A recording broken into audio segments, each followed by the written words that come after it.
simple, easy, and impactful. So grab a coffee, a Bible, and your device of choice, and let's get ready to learn more about God and His Word together. Looking for a group? Head to the CC Live Facebook page now to find the one that's right for you.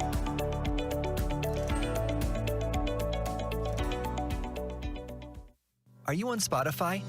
If so, be sure to check out our worship playlists by searching for the playlist name, Worship at Christ's Church.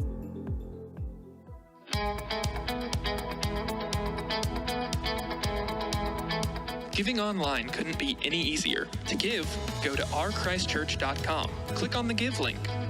On the Giving page, click on Give from Bank Account.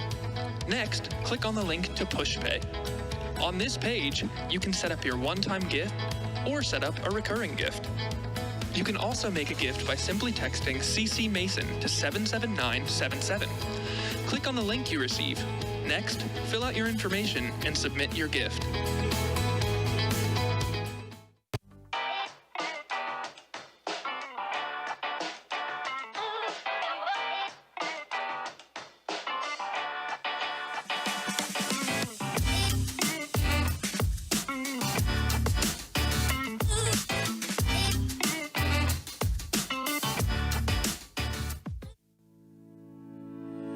We all need community.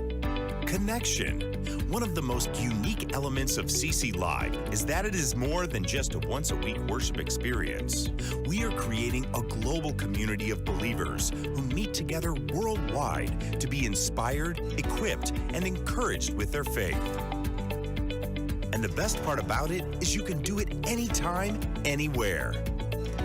The purpose of online groups is building community while growing your Christian faith. Online groups watch video-based Bible teaching and discuss what they're learning from the comfort of their own homes. During the week between meetings, group members can dive deeper into the topic in preparation for the next meeting. It's simple, easy, and impactful. So grab a coffee, a Bible, and your device of choice, and let's get ready to learn more about God and His Word together. Looking for a group? Head to the CC Live Facebook page now to find the one that's right for you.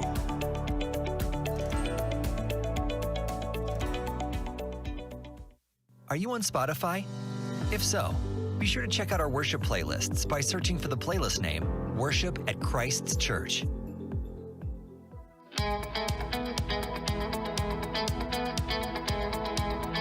Giving online couldn't be any easier. To give, go to ourchristchurch.com. Click on the Give link. On the Giving page, click on Give from Bank Account. Next, click on the link to PushPay. On this page, you can set up your one-time gift or set up a recurring gift. You can also make a gift by simply texting CC Mason to 77977. Click on the link you receive. Next, fill out your information and submit your gift.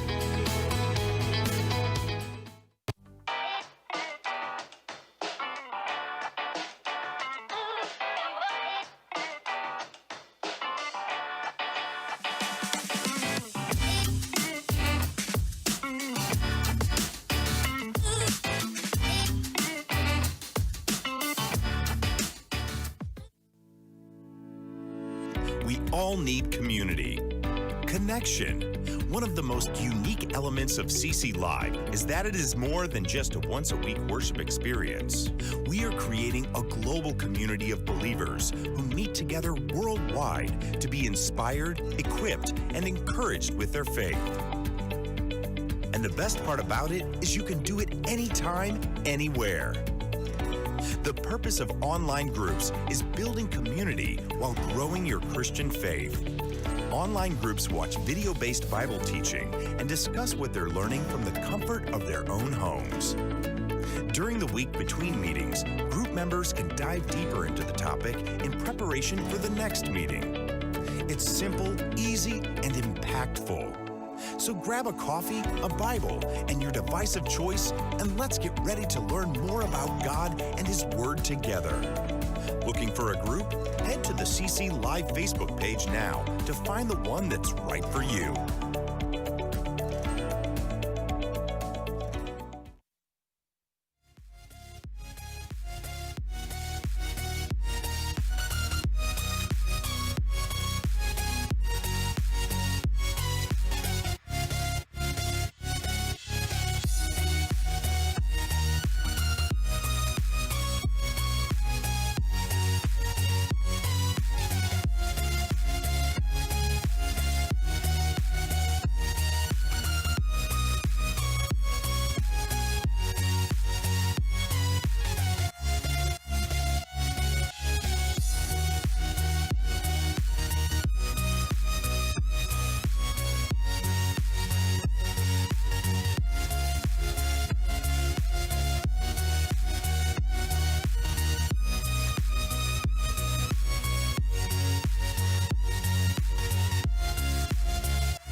Good evening, everyone, and welcome to Let's Talk. This is our 5th episode of our podcast. We're laughing because this is a live event, people. So it's okay. All relax. Yeah. It's a live production. We're good here. But this is our 5th episode of podcast we launched, designed to keep you connected during this crazy time of coronavirus. It's not gone yet, folks. It's still here.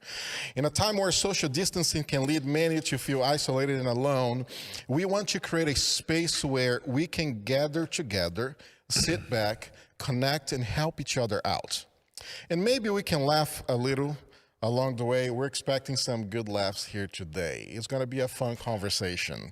I'm your host, Joey Santos, your online pastor here at Christ Church in Mason, Ohio. Now, today we're going to talk about something that's really fun. Today we're going to talk about Generation Z, who they are, how they differ from previous generations, how they engage with their peers, how they interact with in a workplace. And more. We're going to just talk about this Generation Z. It's here, it's real, they're here, and we gotta connect with them. To help with this, I've invited 2 of our staff here at Christ Church who are experts on this topic because they are part of the Generation Z. Welcome to the table, CODY SCROGGINS. Did I say that right? Yeah, you got it. Totally got it. And I've been corrected several times to say this name, but it's BRIANNA BROTZMAN. Did I say that right? I feel like I'm from England or something like that. BRIANNA BROTZMAN. In case you don't know them, let me introduce them to you a little bit here as we get started. Okay, ladies first. BRIANNA just started here at the beginning of May, but she may look familiar to you because she was an intern here at Christ Church a couple years ago.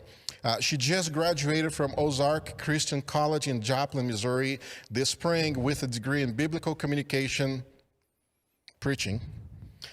She grew up in Louisville, Kentucky. She has done a lot of work in Dominican Republic with Go Ministries. Something that you may not know about her nickname is Frijolita. Is that right? Did I say it right? No. No. Frijolita. Mm-hmm. There you go. Mm-hmm. It's a Spanish. Yeah. What does it mean? So in Spanish, it means little bean. Wow. So yeah. Who gave you that nickname? My uncle, Isaiah. I was really small. Yes, I know him. Yeah, IG. Yeah. Yep. That's not the nickname Tim told me. Well, that's okay. We'll just stick with this one. Okay, next to BRIANNA, we have CODY. Has been our staff for a few months now. He graduated from CCU last year with a degree in preaching and congregational ministry. What congregational ministry means? It's basically a fancy term for preaching. I mean, like that's what. So you got it's the same thing. It's a double diploma, thing. Like 2 diplomas on preaching? No, just one. Double degree there? Only one degree, but it's all meaning preaching. Got congregational basically. I'm just looking for clarification. Yeah, I got you. That's good. He grew up in Florence, Kentucky, so both our student pastors are from Kentucky. Interesting. Mm-hmm. Good one, Brad Wilson. He's been a student pastor in this area for 4 years. He also has a couple of nicknames. Scrog Dog. Who gave you that nickname? It was kind of like a pass through the family type of thing, and then it ended up being my gamer tag while I played video games. Scrog Dog. The next one I'm going to put in here because my incredible writing team put in here, Nicolas Cage. Who called you Nicolas Cage? Please zoom in on his face right now. And let's the people decide. Yeah. Okay, so everybody watching right now online, come on, Nicolas Cage, that's fine. A fair game. If that's what it is, it's what it is. Here's the thing. That nickname came from college. So I said Nick Cage was a bad actor, and then I just got roasted of looking like him, and it was over. At that point, it was over. Really? Yep, that's exactly what happened. So you don't do that, buddy. You cannot do that kind of stuff. It's basically like I threw it up for him just to, slam me like that. But guys, welcome to the table. This is going to be fun, great conversation. But hey, listen, we also have the man, the myth, the legend, Brad, the Intimidator Wilson, returning to the table this week to the Mason campus here Christchurch. Welcome, Brad. Thanks for coming, buddy. I don't even know if I had a choice. Oh, man. But, man, I'm so glad you guys are all here. We're going to chat. For those of you, so go ahead. It's kind of lonely without the chief shepherd, I isn't know. it? Without the chief shepherd, it's not the same. My writing team was like, I mean, really, I cannot write that on it. I said, no, he's out this week, but he's watching. I know he's watching. The chief shepherd is always with us. So I just want to welcome everybody. Remember, you can send your questions. We have monitoring the chat room. The best. Shannon Foote that controls everything and all around. I mean, she got control of everything. So send your questions. She's going to send it to us here. We're really excited about what we're going to talk about today. But really, this is a place, this is an opportunity for you to be part of this conversation. And this is pretty critical time, right? With all that's going on. We never really had this conversation about what it looks like to be part of Generation Z and how we actually connect and communicate with them. I got two of them right now in my house, right? I got two boys, and it's true. I mean, this is a generation that grew up, they were born with technology. Like, that's all they know. They don't know any different. All they know is the iPad. I remember vividly, I gave my wife, this years ago, Winston was probably 4 years old, 3 or 4 years old. And I gave her a digital camera, and he decided to hold it and play with. And the first, right out of the box, what he was trying to do is touch the screen to see how he can control things. And that was just his natural instinct. That's just generation right now. Mm-hmm. So before we jump into that, let's do like a comparison here. Brad, you are Gen X, right? Mm-hmm. So the last great generation, they say. There you go. So tell us about what was like, look back in the day when you were like a teenager, like what was that for you? Like, before your eyes, as you look, kids, you had two boys too. Uh-huh. What's the main differences that you see in those two generations that you can compare, and we can get this conversation started? Well, we didn't have cell phones. That was a huge difference. We rode bikes without helmets. And I think from a parental standpoint, it was more or less, here were your boundaries, and there was no GPS or locating system. So most teenagers were typically, I would say, in my day, the people I know with, we'd be anywhere from 3 to 7 miles from home, bikes, whatever, and no one knew where we're at. We just had the parameters of had to be out of the house, like in the summer, had to be out of the house by 8:30. And maybe be back for lunch, but then there's a point in the evening you had to be back. But other than that, it was unstructured and free reign. So do you see this change with this generation? Do you think that's positive? Do you think that's negative? Or do you think it doesn't matter? I don't know. I think it's kind of in the middle. Most people would say that they feel like going back, that things were safer. And maybe, like, you look here, everything was different because there's a neighborhood.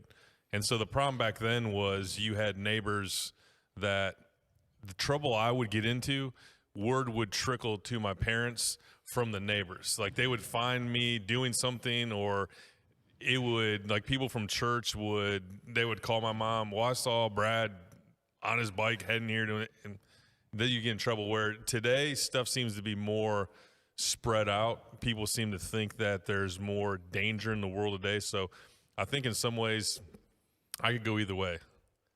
I'm probably softer than my parents were. Got it. So Cody, let me jump to you. So have you ever had the pressure from your parents or teachers or whomever? Did you ever feel the pressure to not adapt or adjust to technology too much and go back to things like have you heard those expressions like, I wish you'd go out and do this, I wish you would do this, and how did you process that? because in reality, you still, you're born in that technology. Yeah, our generation, Brianna and I, kind of went through this transition. So for us, it's like we were in technology, but yet it was slowly getting introduced to us. So for us, it was like, for me, it was big. Like, I didn't get a phone until later in, like, I think middle school or high school. And like, my first phone wasn't anything special, but all of my friends around me had the phones. And I remember specifically having conversations with my parents that would say like, hey, I want this thing. I want to have an Xbox. I want to have a phone. I want to have social media. And I didn't get those things till later. And then I also was pressured to, not really pressured, because I enjoyed the outdoors. So I was a minority of my age group myself. I enjoy outdoor things, fishing, things like that. So I would go with my dad and make sure that I did a lot of that stuff. I had limits on screen time, limits on TV shows, and all those things happened. But our generation was kind of in the transition, I would say. Well, Brianna, do you think parents are looking at this the wrong way? Do you think parents that are trying to force their kids to trying to have experiences outside of technology just because that's what I did when I was your age, do you think that's right? Or do you think that's put an unnecessary pressure on the kids today? Yeah, I mean, I think it's good. Like, all kids should go outside and should be enjoying things other than the screen in front of them. But at the same time, this is how students connect right now. So if we take away all things and say, you're not connecting with people because you're not riding around with the neighborhood kids, it's like, well, maybe they're connecting in a different way. So I don't know. Like, but don't we live in a society that's just so scared? Like, we talk about back in the day going and playing outside. Today, we're scared to death to send our kids outside to play by themselves, like they'll come back by 8 o'clock at night. Yeah. So the only resort for these kids is what? Go to technology and have community, because there's community happening through technology, right? So how do you see, because I think for the kids it's kind of conflict. How do you manage that? Yeah. I think one of the things is like, because they grew up with technology right away, it is weird to say, well, you have this, but now I'm taking it away. And I think there is part of it where part of why we're so scared is we're consuming so much information. We're watching the news all the time. So, like Brad was saying, I don't know if it was just safer back in the day and now it's not, or maybe it's we just see it more. Yeah. And so I think there is a balance to, like, maybe these students are connecting in a different kind of community online. Maybe that is happening. I think I don't think that should be the only way, and there is value in going out and being active and doing all those things. But I don't want us to be quick to say, all technology is you just shutting out the world around you. So Cody, for you, like when you talk about things that you like to do outside, do you see, when you had those experiences, did you see yourself like, okay, I want to put this iPad down and I want to do this more outside? Or were you there fishing thinking, I cannot wait to get back home so I can get back to that technology? Yeah, for my personality, it would be I wanted to be outside. And that's just how I was raised, I guess. And that's what I wanted to be. But yet when I was at home alone, I didn't know what was going on around me. I didn't have access to social media. But when I was at school, you best believe that I wanted that connection in video games. I wanted that connection on social media because that's where my friends were when I knew I got home. So there was a conflict there. Like, personally, I wanted to go outside, but my friends were another place. So I had to kind of run that balance. There's community through technology. Oh, definitely. For sure. How was that for you? Like, expand on that a little bit. For the most part, I mean, that's a lot of the stuff that, like, communication comes into play. Text messaging, Snapchats, things like that. Like, for me, it was another extension of a way to talk to somebody other than the phone. I don't like taking phone calls. I didn't call my parents on a regular basis up until like the last 2 years, just because I don't like talking on the phone. And I think that is a generational, thing. True. And I'd rather send a quick text message to see how somebody's doing sometimes. And so that communication comes into play. The other thing that I've found is you can have friends on video games that you've never seen before. You know, there were people that I got connected with on video games through different gamer tags that I had never met. I had never like face-to-face saw them, but in this digital technology, I was able to talk to somebody and get to know them in a completely different world, essentially. So, Brad, do you think that the overload of information, it's a negative thing today for both parents and kids? I think there's some positive. I think it just depends, because there's a lot of information that just floats around out there that's not accurate. And it seems like often the information we hold on to is the least accurate information.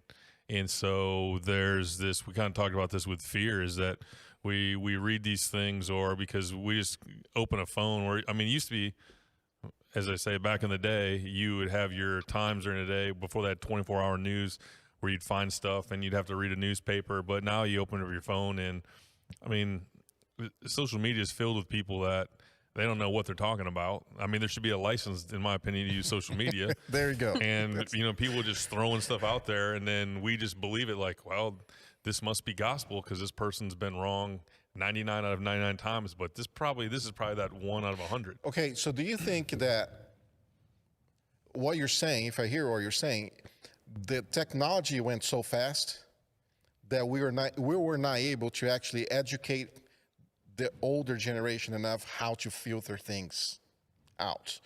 Do you think that's still true today? Do you think that is actually something we should look into it?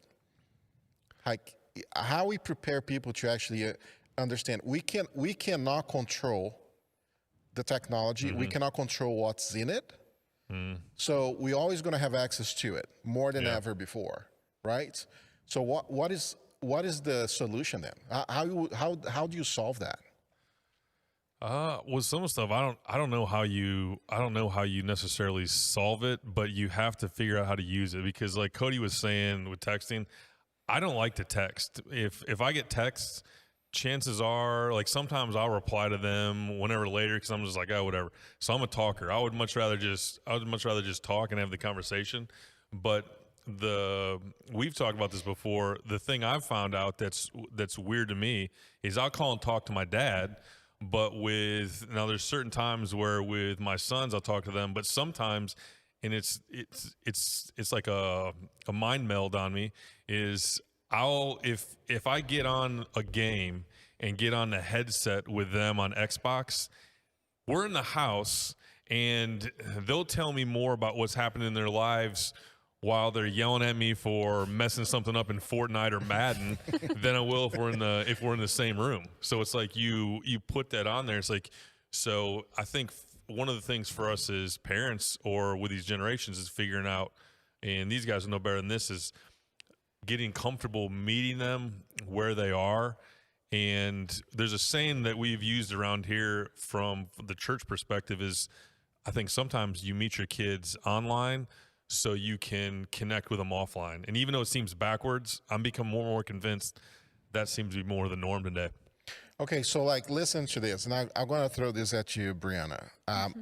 Let's talk about the religion aspect of this, right? So in 1966, 6.6% of incoming freshmen reported being not affiliated with religion at all.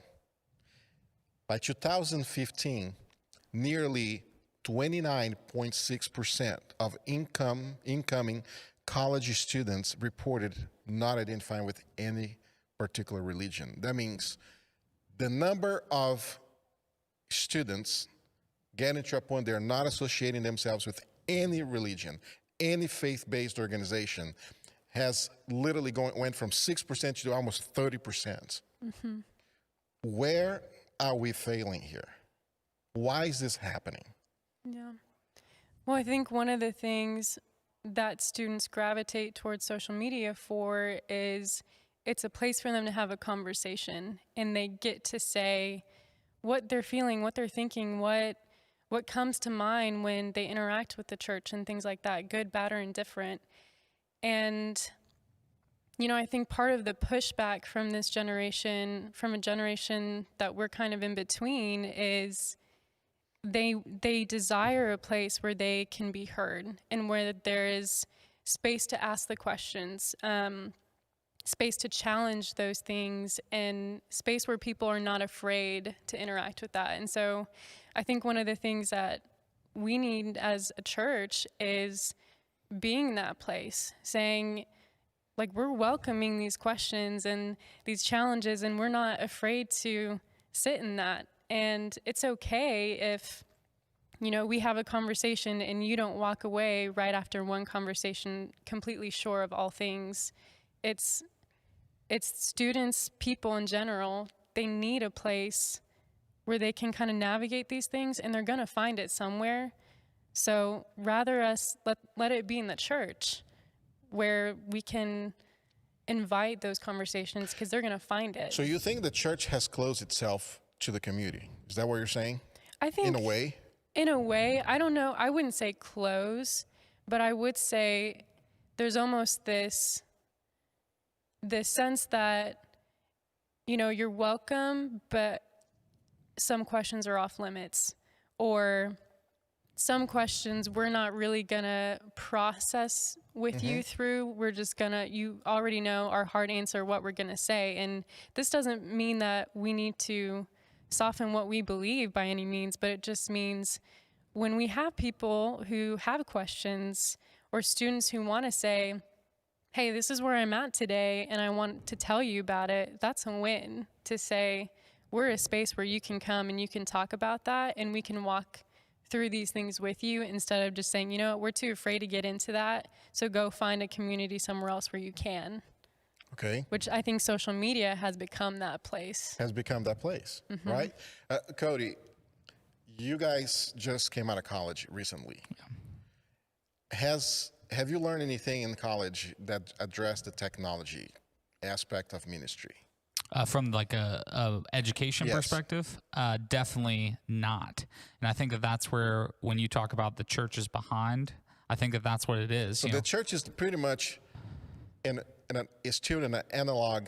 The church still analog in the digital era? Exactly. And we're behind on some of the resources and tools that we have to give towards students. And when we were learning stuff in church, it was, you know, we both came from preaching degrees, so a lot of it came from being essentially at the pulpit, you know, throwback. You know, I learned a lot of 3-point sermon methods, you know, getting all a little technical there, but what comes with that is I wasn't learning the practical side of things that applied to the people that were coming up around me, the generation that kind of had the technology in their hands. And so while I was at churches, serving as youth pastors, that's where I had to adapt and be like, oh, so this is where this void is there. And I think, you know, part of colleges recognizes you have to have that practical application. Yeah. But I learned a lot more from being in the church than being on that particular subject than being for in school. For the both of you, and you know, you can either one can answer first here. Do you see yourself today using or applying those preaching techniques that you learn in college? Or do you see that because now the exposure that you already had to the community, to this generation, with including yourselves, how you use technology, do you see like preaching has changed? Or the way you communicate what you're going to preach has changed? Do you see that change happen in you? Oh, definitely. I mean, for me, it all comes down to a lot of the practical application came in of recognizing the audience. So we were learning a lot about these standard sermons, which was great to use that knowledge, and I still use that knowledge. But instead, you kind of change the method of how you're bringing and delivering that message towards students, because this generation has come through a completely different thing than, let's say, Brad or Joey's generations that have come through. And so we have to speak toward where the students are, because where the students are at, we're going to hit them with a different truth that comes a completely different way. You know, this generation struggles so much with identity. because they're flooded with this social media perfect picture. And so the way that I speak to that is a lot different than a lot of the things that came from your guys' generation. Is there overlap? For sure. But the audience comes down to me focusing on the preaching aspect. What about you, Brianna?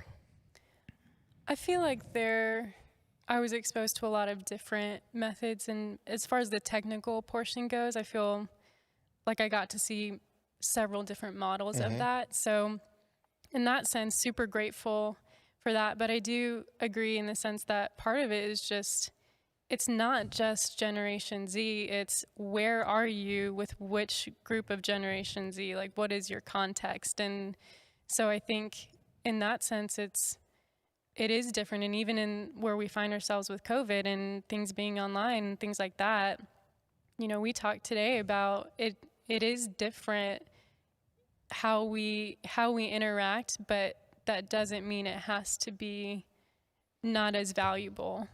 So I think it does affect it, but not so much to where what we're saying is different. Brad, one of the things that's been shown to us by like hard data is words that has been introduced to our community, to our societies this day and age that probably was not introduced to you or me back in the day. Words like depression, anxiety, among like middle school, high school, like those are not words that are part of vocabulary for those age groups. First, let me ask you, what do you think the source of that is? This generation, in spite of the opportunities out there, is a generation that feels more alone than any other generation, which they believe is causing, it's pushing for more and more teenagers to experience anxiety, depression. And let me start by saying, let me just reaffirm this, it's real. Anxiety and depression is a real thing. So let's not just pretend this, you know, is just a thing they think they have. No, it's a real thing. So first of all, from you, I would like to hear, like, what do you think is the source of that? And how do you see that we, as a church in general, not just Christ Church, as a church in general, how can we play a role in being the solution to help this generation get out of this? Well, I think it's interesting because going back to those statistics you said that the changes happened, I think these things existed when you look at teens and stuff, they existed back when we were teens as well. You just didn't talk about them because culture wasn't as accepting, and whether it was coaches, teachers, parents, certain people you looked up to, you were taught, and there was this belief that you were never going to show any weakness, that was a bad thing. And I don't know if it's flipped. I don't know if we moved to a point today where the thing with social media is whatever you're feeling or technology, it allows you, in my opinion, to connect. And if you guys think I'm wrong, tell me. But it allows you to connect with people that, like you made the statement, is you can be friends with someone that you've never seen them in person, but you've connected through technology. And so there's more of a comfortability to share with people who you are, where you're at, so people are more open. And I think the thing that the church is wrestling with is we've been brilliant for years at perpetuating a view, or this is who we are, this is what we look like when you come into the parking lot and you walk in the building, turn it on, and you're the perfect family of everything together. And I think part of this war with young culture in the church is they're like, we don't buy it, because we know what stuff's like at home. We know what we're dealing with. And so you may think this is what our family looks like, but it's not necessarily the case. And so I think with the church, for us, and I don't even know if I'm answering the question, is we have to be comfortable with whether it's with our young people or people. We have to be comfortable having the conversations that we may have avoided in the past, and having people know that, okay, church should be the place where we say all the time is we love you enough to come as you are, but we love you too much to just allow you to stay there. But do you think the church is really ready for that? Do you think the church is really ready to look at people as they are? Because by experience, no. we can say no, right? So how we fix that? I think there's a few that are, and I think there's a lot that aren't. There's a reason why doors are shutting on churches all over the place, because if they're not ready for it, then people aren't going there anymore. So I think it's something for us that we really have to think about. And to your point, is everyone right now, so much has changed in the church over the past 5 years. And so the places that are adapting and saying, okay, we're going to move forward with this, they're being successful. But the other places that aren't, that are like, well, we're going to still hold on to what we've held on to, they're being quickly left behind. Well, Brianna, you grew up in a Christian family, am I correct? So tell me about growing up, your perception of the church. Is the church really a place for you that accept everybody as they came in and like, we accept you as you are?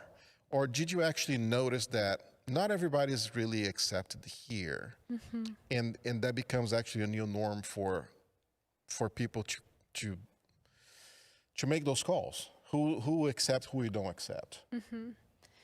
Yeah, I think there was definitely, I think I was really fortunate in the sense that my parents always had people around, people that they invited into our family who typically, the people you would assume the church doesn't always make feel welcome. They just were always welcome in our home. And so I think that gave me a really great view of, oh, this is what Christian community looks like. And I think, you know, I went to a really big church growing up. It was a great church and love it.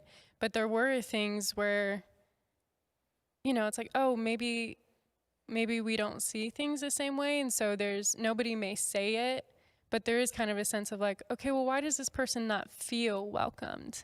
Because it's not just them making stuff up, you know. And I think I realized those things like in high school. If I brought a friend to church who had never been before, if I could see people treating us differently, it was like, oh, like you don't feel welcomed here, and that's an issue. So, you know, I think I was giving good examples, but I also think there was a sense in church where it's like, okay, maybe there is something to this of like, if this person doesn't feel welcomed, then something needs to change in that.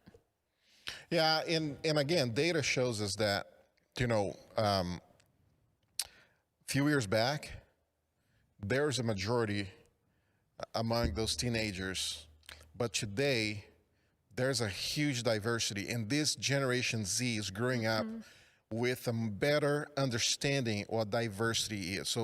So for you, for example, how do you see that conversation going today with this age group about diversity? Diversity, it was not probably part of the conversation, the vocabulary when Brett and I grew up, but today it is part of the conversation. And how do you see the conversation developing today with this age group? Yeah, just for me, if I could use an example of when I grew up in a small Kentucky church that I couldn't tell you if there was a person of color in the church, a small, you know, very small church. And then I ended up going to CCU and ended up at a church that was very diverse. And CCU was diverse at the time too. And so I got to experience some of that. I think that this generation is about the individual. This generation is starting to see and take care of people for who they are. And they're starting to call out some of the blanket statements that we've used over the years. And instead they're starting to step up and say, no, I'm going to care about this thing. So when it comes to diversity, you know, they're seeing things of, you know, like racism, and they're seeing things like that around them. And they're like, no, this is wrong. And this is how I should respond. And you're starting to see a generation that's going to break the cycle that we're going to see continue or start to love on people for individually for who they are. Yes, I like that, because being individualistic is a part of the Gen Z. And not only on that part, I mean, they feel more freedom to think whatever they want to think. That's good. In a way, to me, I think that's good because they can make decisions for themselves as long as they got the right instructions growing up, right? As long if they got good information, they'll build good character, good results. Bad character, bad results. We all know that. So I think, you know, but this generation likes everything to be customized for them. Yep. Do you guys see that as a positive thing or a negative thing? They like to customize everything. Like if they, I mean, if you look at an iPhone, Steve Jobs, when he developed all this idea, he said, you can customize this thing to you, to who you are. And this generation lives out that right there. Before, it was not like that, right? Before, it was like, here's the framework for you. Go do inside that framework. Do you guys think that represents more challenging for the church today? Because people want to individualize attention than something that's already pre-formatted, cookie cutter type of thing, right? That's gone. So what do you think of that? I think it's instead of giving this generation a bad rep of like, oh, it's all about them and their preference, I think it's an opportunity. That's not that is, right? It's not that. Yeah, and it's an opportunity to say, oh, like what I'm hearing is they want intentional discipleship. They want relationship. And so do I think it is more challenging because it does force us to step out of this one size fits all approach? Yeah, but in the same sense, I think this allows us to step into the lives of young students and say, you know what, like this is what I see in you, and I see that you're passionate about things that matter, and I want to walk with you. And it is hard for student pastors, if there's only 2 of us and a ton of students, but this is where leaders are so important to invest and to be that personal face that's saying, I care about you, and I want to help you see that these gifts and these passions that you have can be used for a purpose. Okay, I want to close with this question for the 2 of you about leadership. So I'm going to ask Brad Wilson first, and then I'll throw back to you guys. Brad, just in a sense of, from the aspect of leadership, what she just described, it's different than probably the way you were brought up to lead, right? I'm just assuming. You tell me if I'm wrong, dude. Do you think more than ever, relational discipleship, relational leadership matters because of what we just learned about this generation? Definitely. Just because But is that how you were brought up, though? Is that how you learned to disciple people? Is that how you learned? No. So how did you make that transition? It's a slow process, and it's one of the realization of if you want to, I mean, the whole premise of the Bible and being a leader scripturally is, Jesus says it is servant leadership. It's being willing to, when he talks about carrying your cross, die to self. So at some point you can say, well, I'm going to do what I'm going to do, or you just say, I'm going to do what God would call me to do and what's best to lead his people regardless of age and regardless of where they're at. And so that's why I try to remind myself, I'm stubborn, but I figure if I can follow his example, it's probably a better plan than my example. Great. Now back to you guys. Cody, I'm going to start with you.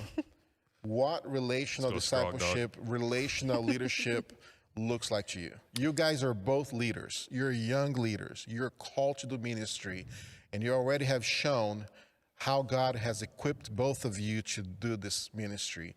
So how do you see, in all that packaging, how do you see your relational leadership, your relational discipleship playing a role here at Christ Church? Yeah, definitely, we talk about the generation of coming down to the individual, and I think it does come down to that, but it also comes down to this sense of empowerment and equipping. If I'm only there to say, hey, follow this thing, and I'm just blindly follow me, and that's it, and I'm not actually giving people the tools, the resources, and I'm not empowering them to get to a certain spot, then how am I leading them? I'm just telling them, blindly follow.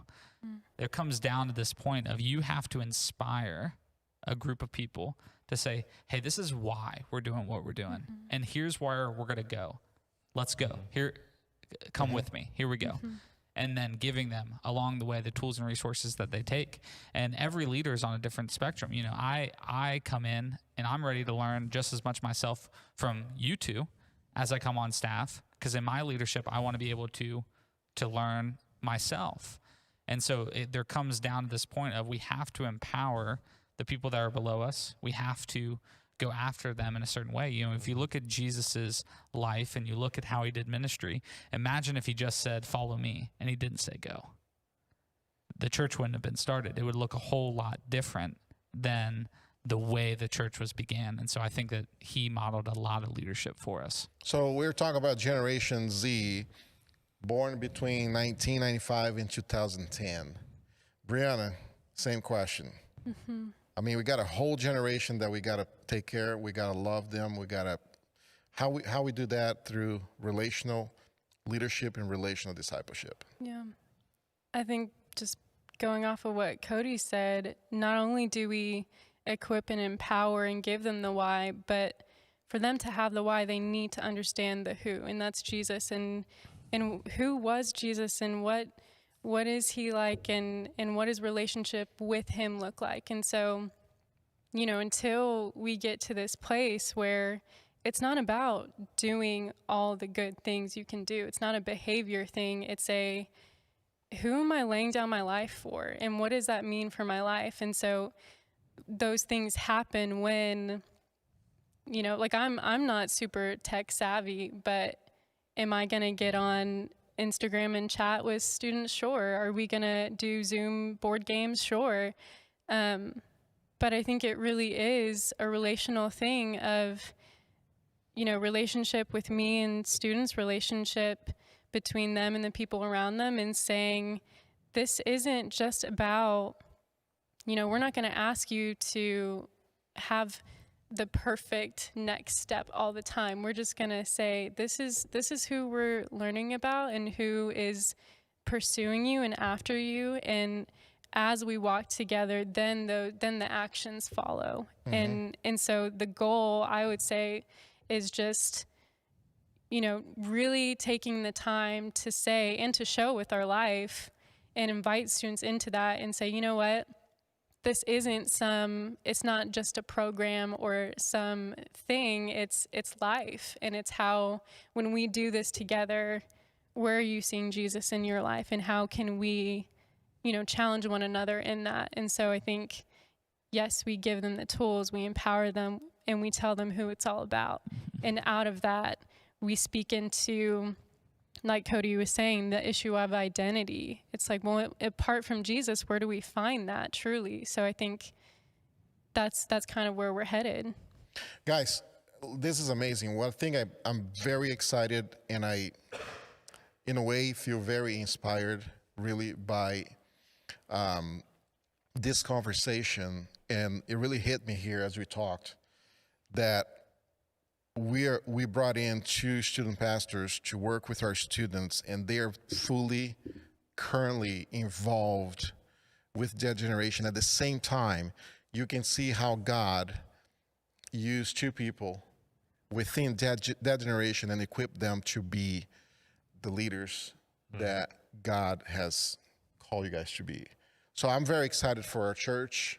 I'm very excited for this ministry here, for the student ministries, that we have this opportunity to as a church, to not only enjoy to see all the spiritual growth and relational growth they're going to see in our kids, but also to see you guys grow as leaders. Because I'm 47 years old, and every day I'm learning something new from Brad Wilson, what it means to become a leader. So every time he calls me, I answer the phone and say, Brad Wilson, my leader, how you doing?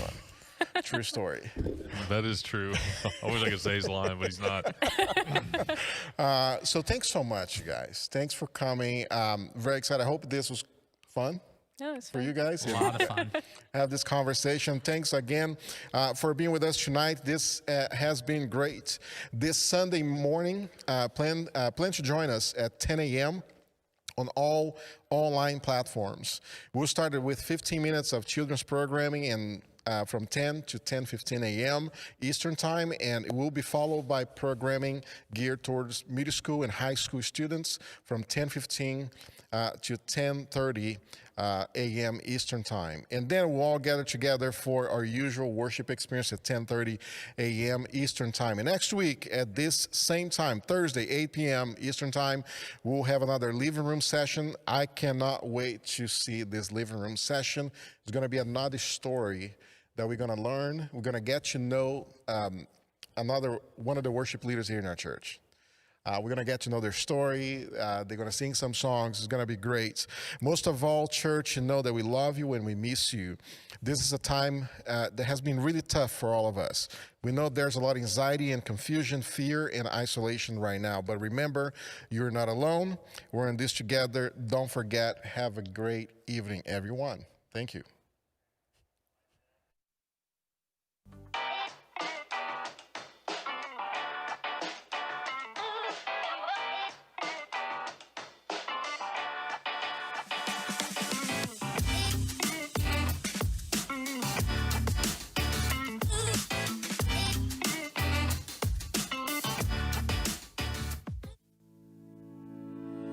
We all need community.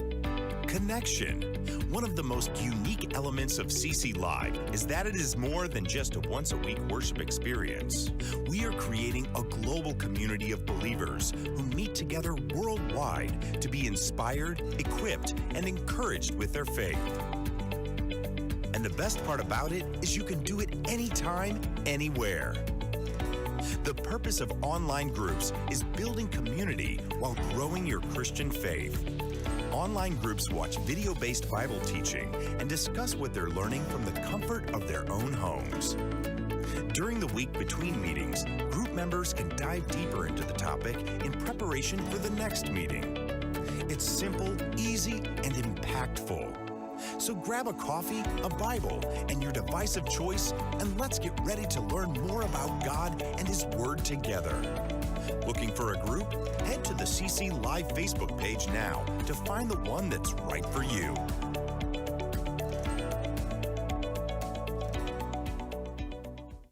Are you on Spotify? If so, be sure to check out our worship playlists by searching for the playlist name, Worship at Christ's Church.